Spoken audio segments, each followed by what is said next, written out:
Last time on Graveyard Carz. So one of the nice things about being in the business where I'm at right now at this time period is so many parts are being made now for these cars that didn't used to be made. One of the most rewarding things is to spend as much time as I did with George putting this car together and know that when the roof comes down, the A-pillar holes line up exactly with the pieces in the roof. When Mark knocks on the window, we found it best to completely ignore him. This station will remain on the air. On this episode. This is the car that we weighed against the Hellcat a couple seasons ago. There are a lot of intricacies inside there. So to be able to work on the Daytona is a dream come true. This car will be one of the most heartwarming stories we've ever told at Graveyard Carz. They're coming to get you, Barbara. In Springfield, Oregon, dead Mopar muscle cars are coming back to life. Restored by Mopar master Mark Warman. I'm a liar and a fat mouth. His daughter, Alyssa Rose. Why would you do that? His painter, Will Scott. Got one job. And his cousin, Dougie. Oh, hi, Mark. Welcome back to Graveyard Carz. Yes. Yep. XP29L0G. Correct. You do? You did. You have. I'm sorry. Hang on. You had that car in your inventory. So as everyone is well aware, I have been looking for my old original high school Dodge Charger for many years. Since I traded it in the late 70s, I've regretted it ever since. So I have put multiple posts on our Facebook page. I have taken out classified ads. I have given the word to everybody, including the Dodge Charger registry, to please keep an eye out for this car of mine. Recently, I decided that I would just hire a private investigator because I had a lead down in the Texas area, and that's what brings us to where we are today. So the salvage yard in San Antonio, Texas, which was just down the road from where the guy I talked to that had the car lived, did have that car in their inventory in '05. The records have been purged. They don't even have hard files more than 7 years ago. That's all they're required to keep, she was saying. But she says they're pack rats. So she's gonna go out to the old files in the old trailer, storage trailer out there, and look and see if she can find out if they sold it as a complete unit or what happened to it. But that's the closest we've been right there to finding the ice tray, the ice man, the ice pick, ice shavings, ice tropics. I see you, you see me. That's it, I'm on standby. So our 1969 Charger Daytona, if you may remember this vehicle, a few years ago, Tony D'Agostino came out and we debated whether or not that car was nice enough, clean enough, original enough that we wanted to try to talk the owner out of restoring it. The owner sent it to me, wanted it restored, bought the car brand new. The car's been part of his life forever. Got tired of seeing it that way, sent it to us. Well, at the end of that episode, you know that I decided, because the owner has spent so much time with the car in that current condition, yes, we could have done some little minor things to it and lived with it, but we decided that we would restore the car and not try to talk the owner out of it. So that brings us to where we are now. The car was completely disassembled. The body and paint has been done. The drivetrain's completely rebuilt and ready to install, which is where we're at right now. Our Charger Daytona is ready to have a headliner installed. So we're gonna take it to another upholstery shop that I've used for years, Stan's Upholstery. John does a great job. That means that vehicle has to be mobile, has to be under its own rollability. That means that we've got to install the drivetrain in it this morning. We're pretty much set up to lift this off, put it onto the install cart. We have the wheels and the tires mounted up. They're ready to go on. Our goal is to get the drivetrain installed in the car and a steering column so that we can steer it and roll it and move it around and get it over there.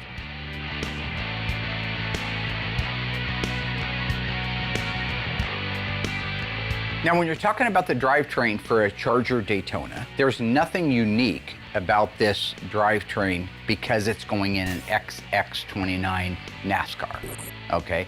It's the exact same drivetrain that a 69 Dodge Charger RT would have, however that car was optioned, because the Charger Daytona started life as a Charger RT, plucked off the assembly line and converted over to a Daytona. So our drivetrain, engine, transmission, the things that go on the engine, the things that go on the transmission, the drive shaft, the rear axle assembly, front suspension, and K-member, they are all 1969 Dodge Charger RT. Nothing unique that makes them NASCAR. You need to go a hair back to the driver's side. Yours or ours? Which driver's side? The real driver's side this time. Okay. Right there.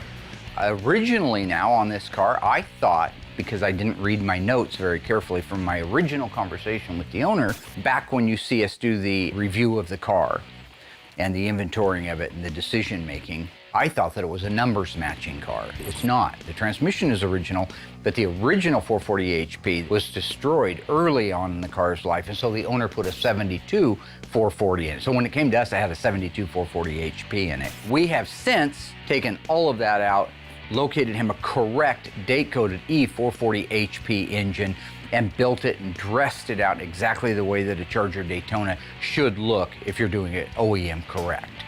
So they're putting the K-member bolts in right now. That fastens the K-member to the frame rails. And one of the things you want to do, which they did, is to make sure those thread holes are clean. So they run a chase through, a thread chaser. They grease the bolt so it goes in real nice and easy. When they're done tightening that down, they'll put the cross member in the transmission that holds it to the torsion bar cross member. At that point, we can raise the car up and start marrying all the stuff together, like the control arms, upper control arms, put the torsion bars in, stuff like that. You know, one of the things I get asked a lot is, what would have been the right answer from a financial standpoint on restoring a car or not restoring it? Because you hear the word survivor a lot. This car's a survivor, this car's a survivor. And a lot of people will deem something a survivor, a self-appointed survivor car, when really all it means is it hasn't been restored, but it needs to be restored. A true survivor car is a car that doesn't need to be restored, but looks like a new car or very close to it with some minor over the year changes. You might have a radiator hose that's been changed out and some stuff, but that's a true survivor. This car was in the middle somewhere, but having the wrong engine in it, we established that it had had some paint work done to it, that the interior was actually a little more rough. It needed a seat. The driver's seat, passenger seat was worn down, headrest starting to show some age to them, dash was showing age. Really, the answer at that point was this car needed to be restored. However, from a financial standpoint, I think that the owner, who, keep in mind, bought this car brand new, financially, he could have sold the car for probably as much money in that condition as he could now that it's been restored. So financially, yeah, he's out X amount of money for the restoration. He's no further ahead financially, but it isn't about the finances always. You're talking about an owner who bought the car new. Talking about an owner who spent his entire life with the car. The car is worth more emotionally. And the fact is, he's seen it in that condition for so many years. He's seen it with the worn paint. He's seen it with the worn wheels and tires. He's seen it with the worn interior. He wants it new again. So how do you put a price on that? It's like the old commercial. It's priceless. He needs to see the car new. That's what we do. Not at all. I do stuff like that. I do what I want when I want. Everybody knows I like to have a little bit of fun, all right? There's nothing wrong with having a little bit of fun. You hear that? I just built this mini bike. You guys keep working.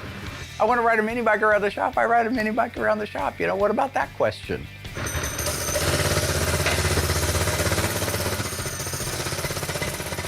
For me, the funnest thing I was able to do was talk with the owner a while back and say, what do you want to do on these ridiculous meats that you put on this car?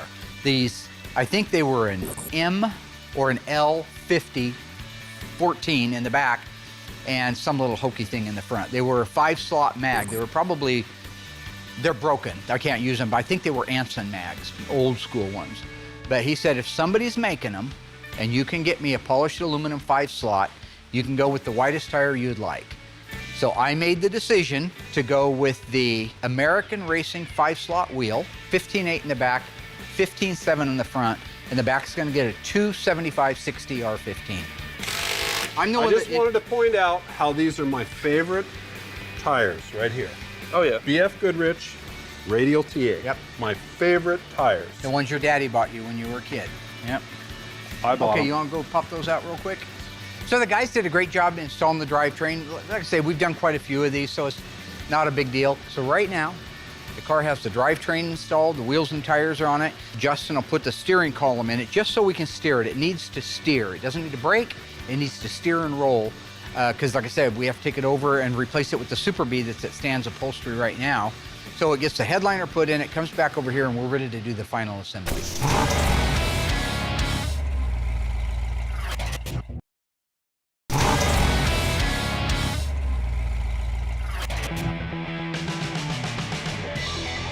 Now that our Daytona has the headliner in it and it's back to the shop, Justin and Alyssa are going to install the sound deadening material. This is the car that we weighed against the Hellcat a couple seasons ago. I remember seeing that before I even started working here. So that's kind of cool And now to you're be working on this car. Yeah. That's full circle. That's crazy. Right. Oh, yeah. So when you watched that episode, do you remember how Tony didn't want to restore this car because it was an all-original Survivor car? Yeah, Tony wanted this completely original, not restored. And my dad wanted to butcher it. Yeah. Well, not really, but Yeah. I think it was a good choice to go ahead and restore this car just because it has the original owner. So the owner was used to seeing it in that condition, and they really wanted to see it brand new again. So I think in that case, all jokes aside, my dad made the right call to restore it. Yeah. Now, when you're talking about these old cars, our 69 Charger Daytona, there's a lot of sheet metal there. It's a lot of double skin sheet metal. So in the situation of a door, you got the outer skin, plus you have the inner reinforcement. Those tend to resonate when you get a good vibration, a good harmonic going in the car. You add that door and the right-hand door and then the floor that has areas that can resonate, and it's all just magnifying the sound from outside the car. That's why we're doing the sound deadener now. Number one, it was requested by the owner, so keep that in mind. Yes, it's not OEM, but this makes a car so much better driver.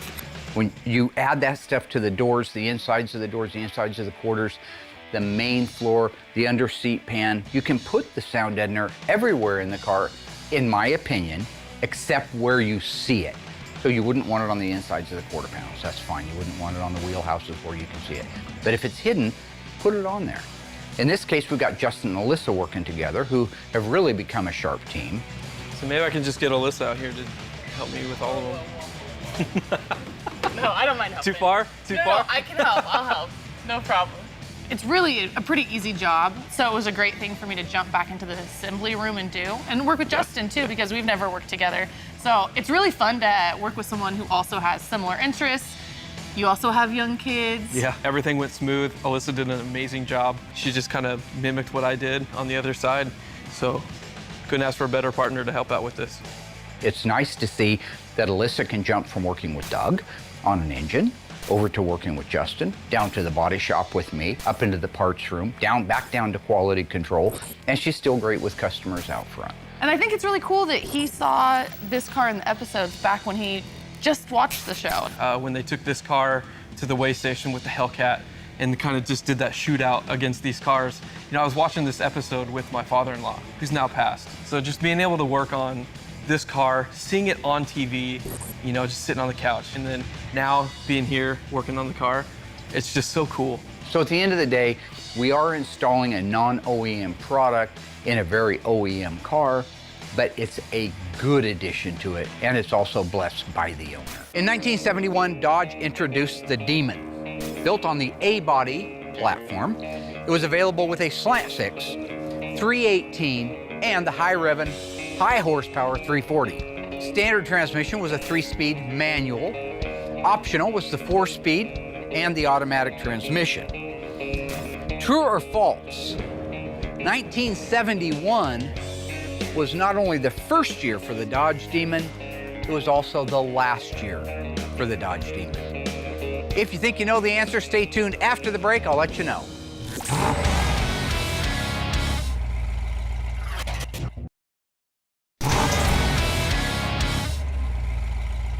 Welcome back, my ghoulish friends. How did we do on that one? We know that the Dodge Demon was introduced in 1971. That was not a lie, that was the truth. True or false? 1971 was also the last year for the Dodge Demon. If you guessed true, you are wrong. Not by a mile, but wrong is wrong. 1972 was the last year for the Dodge Demon. Introduced in 71, went bye-bye at the end of 72. And if you want to talk about the rarest of the A-bodies, 340, 4-speed, one of 2051. What makes it even rarer than that? It's a 346 pack. Wait a minute. Mopar never put a multi-Holley carburetor setup on an A body. No, but Mr. Norm did. We are getting ready to start the disassembly of a 1968 Dodge Dart. This is a very special car, not just because it's 68 Dart. Our A-body fans will love that. But the story behind the car and the uniqueness of the car. So it's important that I do the car and the family justice. So in the winter of 1968, Mr. and Mrs. Stanley walked into Wolffinger Dodge City, the local dealership, and they were looking for a Dodge Dart GTS. So at the time, the things that were really important to her when it came to ordering this car were the color combinations, as well as the 340, the manual 4-speed transmission, and manual steering and manual brakes. So the Dodge Dart convertible was available for several years before 1968. 67 was a very similar looking car. However, in 1967, the shoulder belts were not out. They weren't even offered as an option. So a 67 Dodge Dart convertible wouldn't have had shoulder belts. They were optional in 1968, but so new and so different that it's a strange shoulder belt. It's about 8 feet long. It goes all the way back to the B pillar and runs across the shoulder down into the lap. And if you look at this thing, it's an enormously long shoulder belt. But for the Department of Transportation, it worked. Additionally, she wanted headrests because she had read that those were available now. This is the introductory year for them. They became mandatory in mid-year 69, but in 1968, if you wanted headrests, you had to order them. Besides all that, her most important thing was it was a blue car. So she ordered it in blue, with blue interior, a black top, and a white bumblebee stripe. When they walked into the showroom, the car they specifically wanted, with the features they specifically wanted, were not available on any of the cars in there. So typically, even today, a car dealership, they have inventory that they just order that they think is going to sell well. That's a car you say is inventoried on the lot or on the showroom. When it's not available in any of those packages, and it's specific like this one where they want shoulder seat belts, specific colors. They want a 340 with a 4-speed manual steering, manual drum brakes. You have to special order it. You sit down with the salesman and you go through that option book and you say, I want this, I don't want that, I do want this, I don't want that. And at the end, all of that adds up to a certain number. You flop your cash down, they order the car for you. And that's what these folks did. They special ordered a 1968 Dodge Dart GTS convertible, 344 speed. And that is what we're getting ready to work on now. Now this is funny.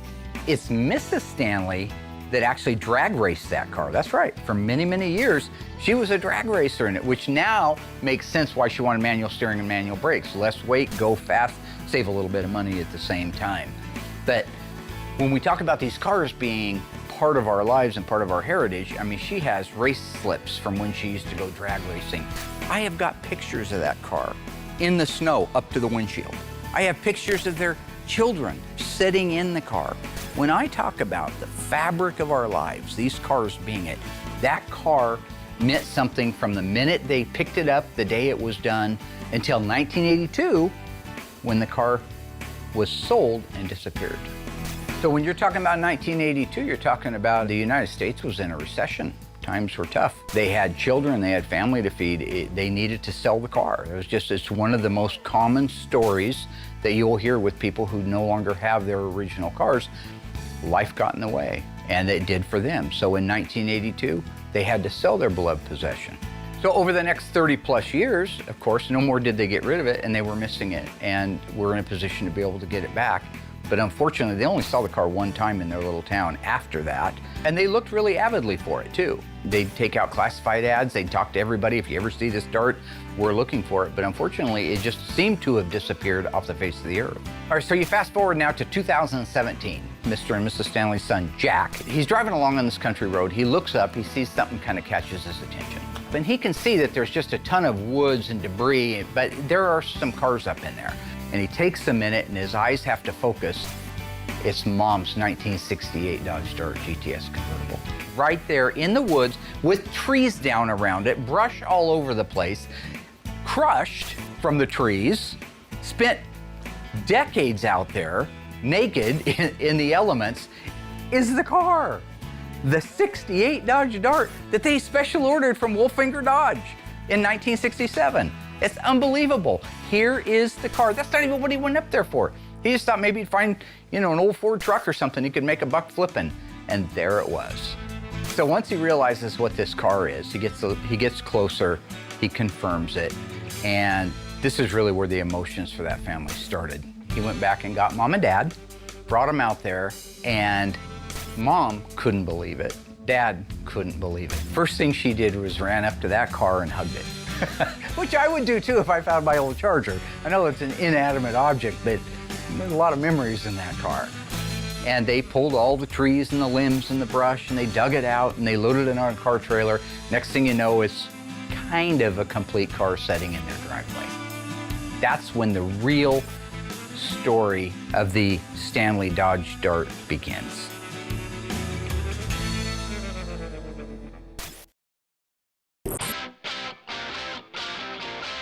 So finally, with all the body and paint work done on our '69 Charger Daytona, we can move the nose cone in for disassembly. Justin's going to begin with a teardown, restore all the parts, and then reassemble it. When you're talking about these nose cones for the Superbird and for the Daytona Charger, there are a lot of intricacies inside there.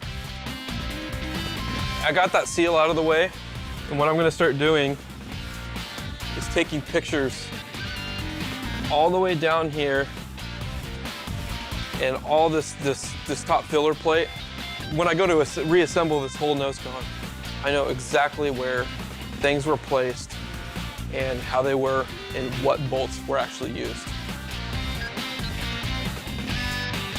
What's cool about Justin working on this one is he grew up with his dad building aftermarket nose cones and wings for these cars. He's been very exposed to the replica or tribute world. There we go, we got the filler plate off. I think I was probably born in a Daytona. So to be able to work on the Daytona is a dream come true. Being born into a family that has been building these type of cars, you grow up around them and you begin to have that just undying appreciation for it. I grew up around these cars, go to car shows with my dad if he needed help, polishing the car. That's the first thing I would do. I'd grab a rag, I'd grab the spray, start polishing, cleaning wheels. Anytime I ever could, I'd just be out there with my dad when he was building his Daytonas, handing him screwdrivers, wrenches. And now I have my son. When he gets old enough, teach him all the same things that my dad taught me. And it's just very special. So now when it comes to the disassembly, he can see everything that the factory did. The Z brackets, the running lamps in the front, what they are originally, the wiring harnesses and how they're routed, the bolts, the seals, the rivets that hold the seals in place, the pivot points for the headlight buckets, what the headlight buckets are made out of, the very unique grill insert piece, the lower deflector, the latch tray. This is an awesome opportunity for him to take his time, photograph and inventory everything that's in there so that we can put it back exactly the way the manufacturer did back in the day. In 1968, Mr. and Mrs. Stanley walked into their local Dodge dealer and ordered this car. So the reason we're talking about this car right now is we're about to start the restoration. And it's one of the toughest cars we've ever done. It's also one of the rarest. So 1968 was the introductory year for the Scat Pack. That was Dodge's way of saying, we're all in on this horsepower thing. We came up with a cool little group called the Scat Pack, and the Dodge Dart was one of those. This was revolutionary. This was saying, we're all in, our hat's in the ring, we are building muscle cars, and if you're part of the Scat Pack, you're cool because you got a fast car. And so that really resonated with a lot of people, regardless of the number of colors, regardless of if it had power steering, power brakes, whatever it is.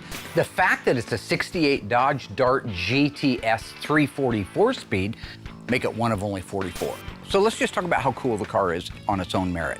So in 1968, the Dodge Dart GTS was standard with the 340 and optional with the 383 big block in an A-body. This is really cool. They actually did it in 67, carried it into 68 when they made the GTS. Now, if you wanted a Hemi in one of those cars, first off, you had to be approved by Chrysler to get one. Chrysler only built 80 of these. They are a factory super stock Dart. We got to go out and put one through the tests at Brett Torino's place down in Las Vegas. He had a 68 real live super stock Dart. These cars had a 426 Hemi with the cross ram dual 4 intake manifold. If you look at the street Hemi, which is what we work on here all the time, the carburetors, one in the front, one in the back. It's called an inline dual 4. If you go back to 1965, they had the cross ram race Hemi. They were staggered like this. That complete setup actually went into hibernation until 1968 and brought back out for the 68 Superstock Dart Barracuda. There were no window regulators. They didn't roll up and down. They wanted to save the weight, so they just used a strap in there to hold the window down or to hold it up. Additionally, the hood and the fenders were made of fiberglass. But I got to start with the first thing, which is inventory in the car and its condition and validating it. That's what we're going to do now.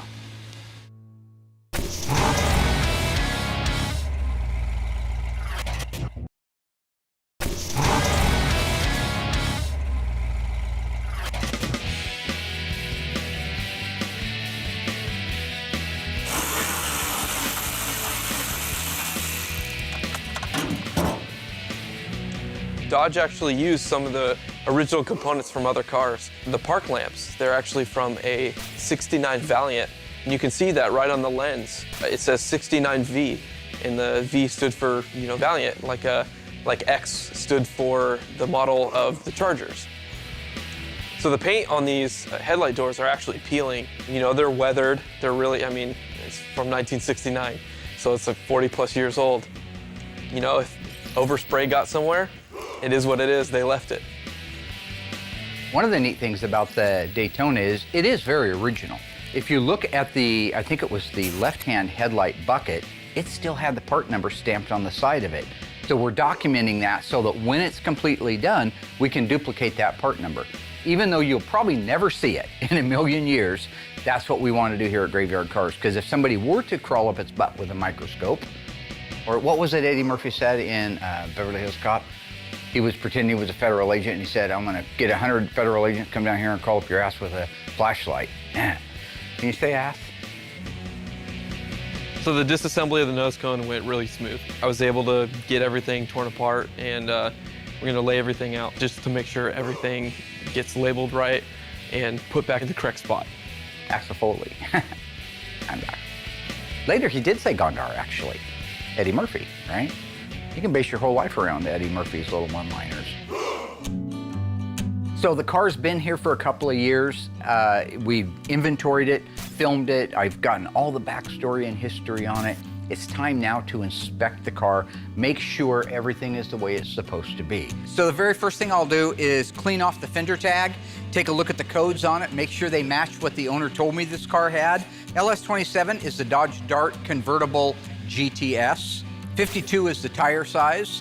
3 represents that it's a 4-speed manual transmission. 207 is the scheduled production date, February 7th, 1968. And this is the shipping order number down here. It's this shipping order number that matches the radiator support, or should, and the trunk lip. It does not match the title or the vehicle identification number. Now, in 1968, they did not put the vehicle identification numbers on the fender tag. They used shipping order numbers.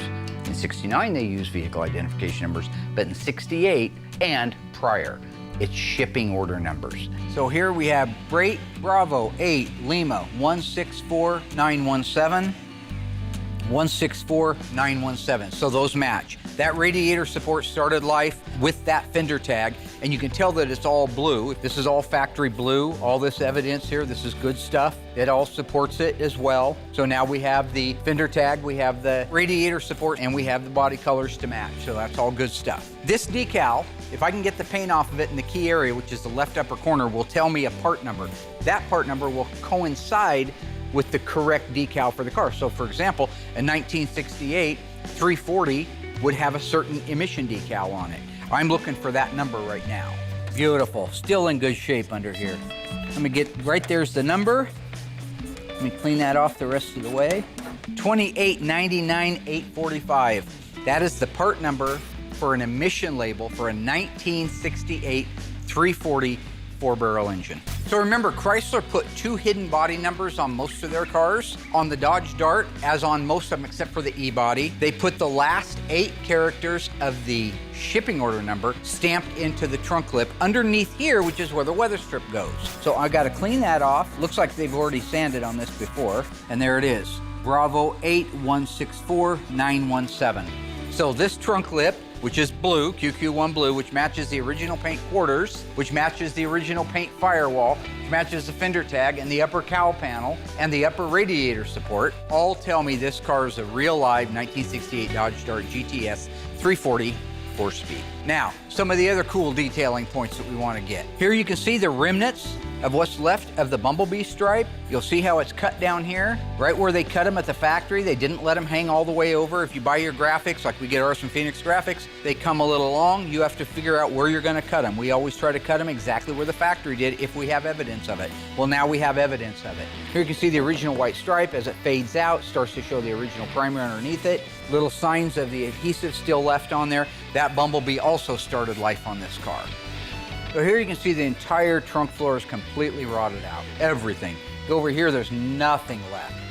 Little piece of the extension right there, holes in the floor, holes in the rear body panel. Up there, the under seat pan that goes all the way under the seat and back to the trunk's completely gone, just rotted out through there. All that's garbage. Trunk lip, the gutter, completely rotted out. If you look around there and all the way over to the other side, it's all rotted out. So that won't be usable, but this piece will be usable. So if we just take this at the spot welds right here, take it loose from the bottom gutter, put a new bottom gutter on this section, we still have a convertible top opening, which they don't make. They don't make the Dutchman panel for a convertible, and they don't make a convertible quarter panel. So in this particular case, we'll save this section and graft it onto the new quarter panels. You look inside the car, it's just a mess. Everything from one end to the other. You start at the under seat pan, the frame rail extension over the inner rocker, rear step wells, the main floor, the tunnel's destroyed. Everything is rotten on this car. But this is a key area that we can save, that we have to save. They don't reproduce it. It's unique to a convertible. We have to save this. The tops of these wheelhouses, we have to save them, and they're in good shape. The rear support bar, beautiful shape. All that can be saved, cleaned up, added pieces to it, and put back in the car as we go together with it. So now you have a dash vehicle identification number, which we have, a fender tag. The fender tag matches the DNA that you're looking at on the car. The radiator support matches, the trunk lip matches. We now have a body numbers matching 68 Dart 344 speed convertible.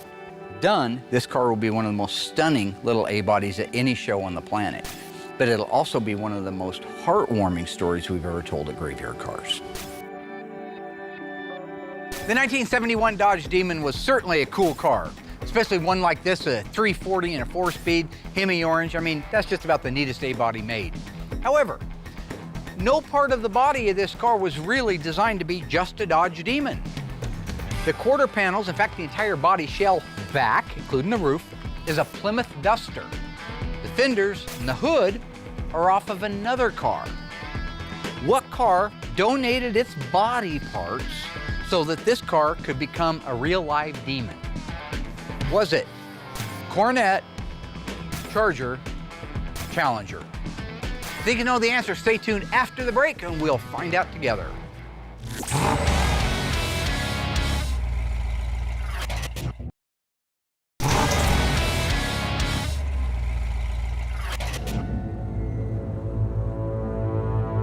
So you're telling us Mark is just a mannequin, you've been controlling him the whole time, and you've been faking blindness. Actually, that makes sense. Dougie's never been blind. I don't know why I didn't pick up on that sooner. You got me. I planned this entire dinner party. I designed a dummy Mark. Wait, so the dead butler in the kitchen? Yes, I designed that one too. And I spent months modifying and booby-trapping this mansion. Of course, I didn't do it all on my own. I had help from two of Mark's most trusted employees. No, Will? How could you? Hey, this wasn't my choice. I was blackmailed. He said he'd expose me for being the #2 painter. But according to my Instagram, _1_painter, I'm the #1 painter. Okay, I admit it. It's been me, George, this whole time. We built the mannequins and installed the bars. I came in disguise so I wouldn't be found out. Dude, you're an idiot. I told you you weren't fooling anybody. Let me tell you something, fella. You just made a huge mistake confessing all this to a well-known private investigator and his partner. murder, identity theft, blackmail. You're going away for a long time. Tony, have Mr. Oldham unlock the door as he will be escorting us to the nearest police station. I don't think I'll do that, Stan. What's this all about? Come on, Stan, what kind of detective are you? You didn't really think I was working for you this whole time, did you? Dougie, you did good. Everything went according to plan. Thank you, sir. That's right. None of you suspected a thing, did you? No one ever has. I've been trying to get rid of Mark for years. Now I've finally done it. That's right. I killed Mark. Me. Royal Yoakum. Oh my God, Royal? Why would you kill my dad? I mean, besides the obvious reasons. For this, of course. My dad's Mopar award that he was given at SEMA? Why would you even want that? It's a freaking paperweight. Oh, is it?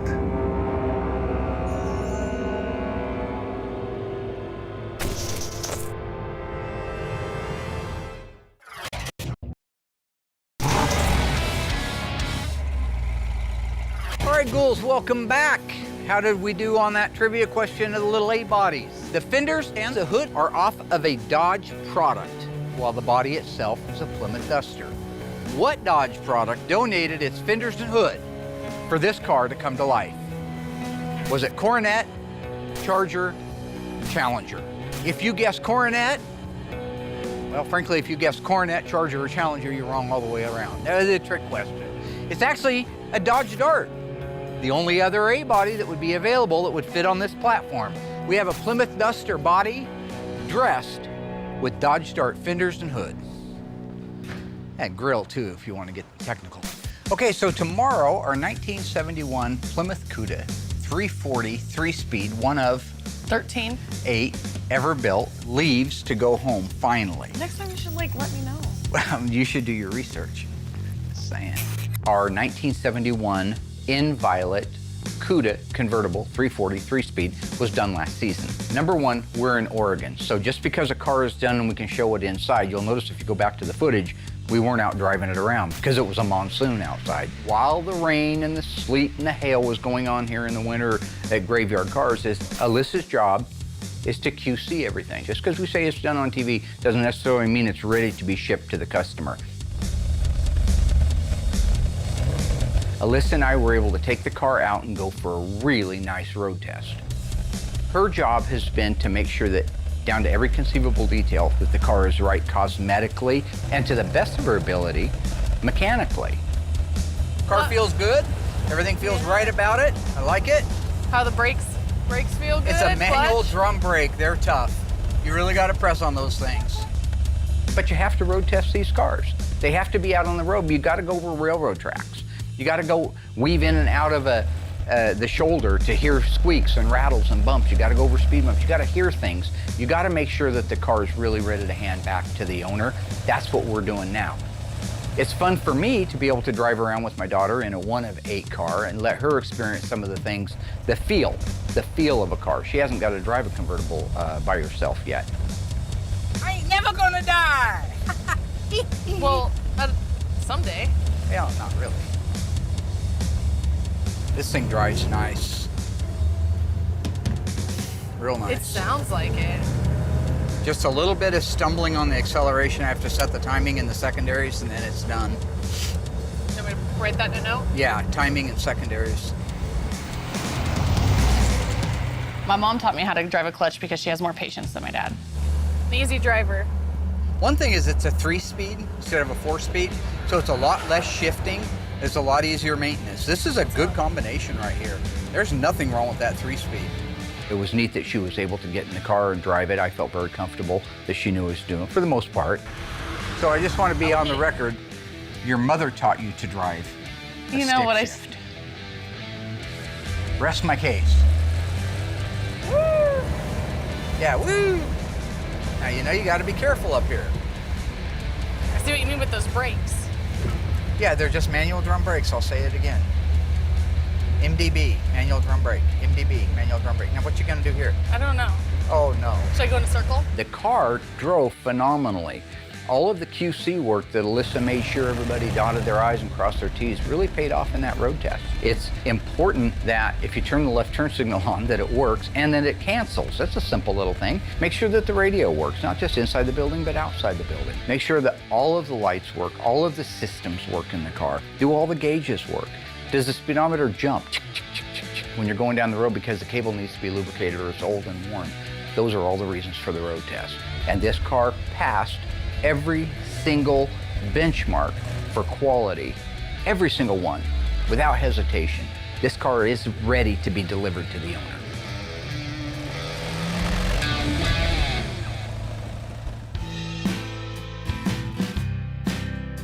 So with the Daytona's nose cone torn apart, labeled and everything, organized, I can actually go get the wing, bring that in, and take that apart. It's gonna be quick, 2 bolts, and it's done.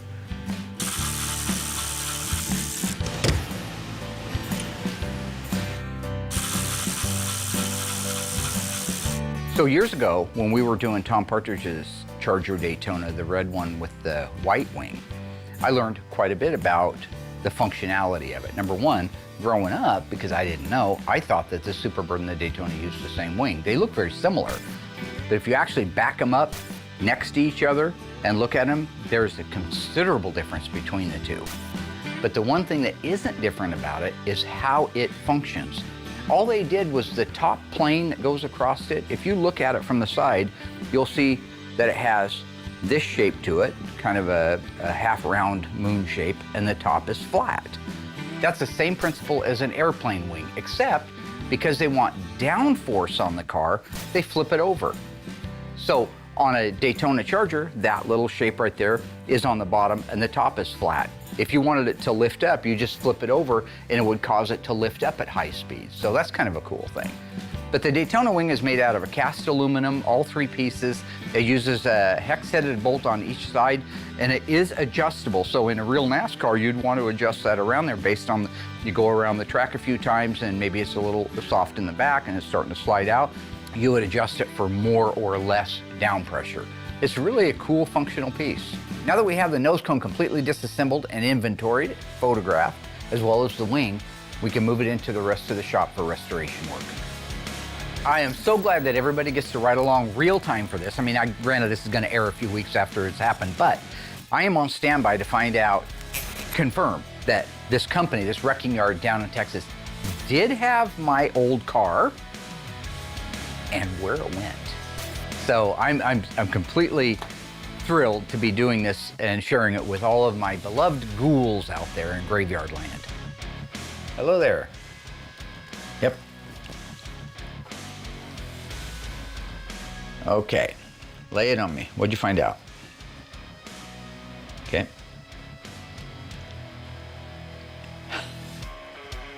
That's amazing because I keep all my files too. I still have detail invoices from 1985 when I started my business. I know you don't have to, but it's kind of cool. I figure someday I'll be old and gray and it'd be fun to go back and look through some of that, see where you were when you were 25 and 35. And yeah, so I'm sorry. I'm just a little bit excited. Okay. What's that mean?